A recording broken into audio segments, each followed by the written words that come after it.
Hello, everyone. Welcome to a message of hope. We are in the season of Epiphany. Epiphany is this season that follows the season of Christmas. And if you kind of follow along with the church here, the gospel lessons in the season of Epiphany all focus on miracles of Jesus. The season of Epiphany, the Greek word epiphany actually means appearing.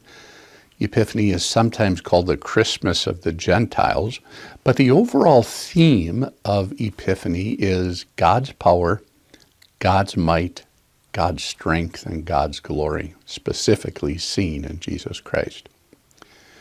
The messages of hope during this season of Epiphany are all going to focus on an Old Testament lesson from the book of Isaiah, Isaiah chapter 11, where Isaiah details for us the profound nature of the babe born in Bethlehem. He's not just a cute little Jewish boy, defenseless and completely relying on his mother and earthly father. He is, nevertheless, the Son of God.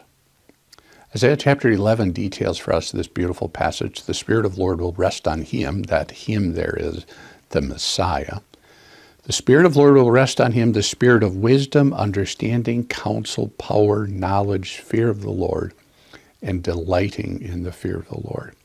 So during the season of Epiphany, right up until the beginning of Lent, we're going to be taking a look at each of these 7 characteristics of the Messiah. First of all, the spirit of wisdom. Jesus said some very profound words.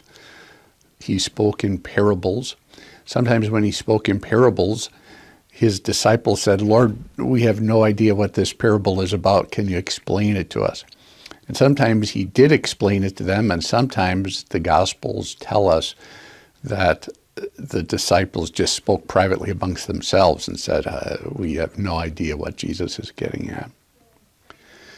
So as Jesus speaks with wisdom, it impacts us in that we can take to heart the truth that amidst all of the issues that might be going on in our lives, God has a higher plan. God has a higher purpose.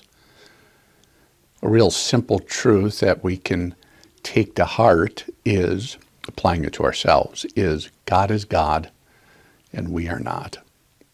So many times in our lives, we might have the feeling that if this will change, if this will be altered, if this will be remedied, then my faith is going to be impacted. Then I'm going to trust God more fully. Then everything is going to be perfect. And, sometimes that does happen in our lives. Sometimes things do change. Sometimes things are altered. That's the power of prayer. But ultimately, applying the spirit of wisdom to ourselves, it can begin with the truth, God is God, and I am not. Whatever's going on in your life, trust God with that simple childlike faith that believes in God's plan and purpose. And above all, He is with you as your brother. Have a great week.